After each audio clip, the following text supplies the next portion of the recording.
Les jeunes du Mali sont résolument engagés à soutenir l'Alliance des États du Sahel.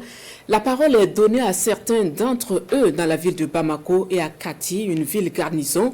Ils sont convaincus dans leur majorité que la réussite de l'AES incombe en partie à ce maillon important de la société qu'est la jeunesse. Notre confrère de l'Office de radio et télévision nationale du Mali, Seydou Traoré. La création par le Burkina Faso, le Niger et le Mali de la Confédération des États du Sahel AES le 6 juillet 2024 à Niamey a suscité beaucoup d'espoir chez de nombreux Maliens. À Bamako, la capitale du pays, de nombreux jeunes se disent confiants quant à la stabilité et à la prospérité que cette nouvelle organisation pourrait apporter aux trois États. Il faut assumer ces choix.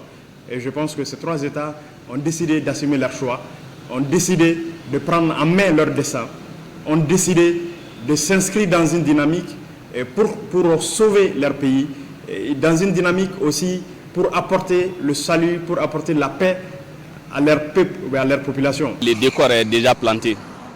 Il reste maintenant à la jeunesse de prendre ses responsabilités en main pour l'atteinte des objectifs de l'AES.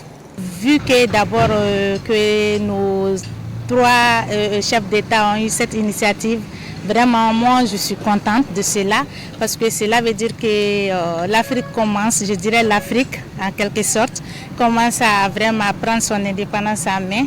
Les jeunes du Mali, en phase de renouvellement des différentes instances de leur organisation fêtière, ne comptent pas rester en marge des nouvelles opportunités que l'AES pourrait offrir au pays.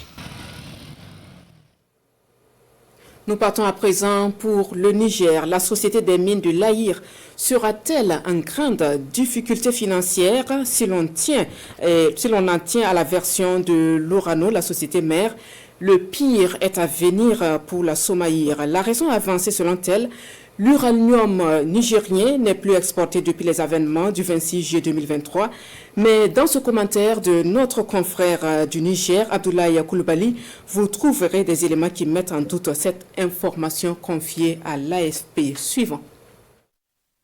La Somaïr, la société des mines de l'Aïr, se trouve en très grande difficulté financière et le pire est à venir. C'est ce qu'a déclaré Orano, la société mère, à l'agence France Presse. La raison avancée est que l'uranium nigérien n'est plus exporté depuis les événements du 26 juillet 2023. Pourtant, il y a moins d'un an, la France avait cru bien faire en informant les Américains de ce que le Niger aurait vendu 300 tonnes d'uranium à l'Iran en novembre 2023, soit 4 mois après les événements du 26 juillet. Dès lors, la question que l'on est en droit de se poser est comment le Niger aurait-il pu vendre de l'uranium à cette date-là, alors même que les exportations étaient à l'époque à l'arrêt déjà. Et voici que la même France, à travers Orano, déclare aujourd'hui que l'uranium n'est pas vendu depuis le 26 juillet 2023. Assurément, il y a un problème. Ou plutôt, voici encore dévoilé au grand jour les contradictions et autres intox du narratif mensonger français.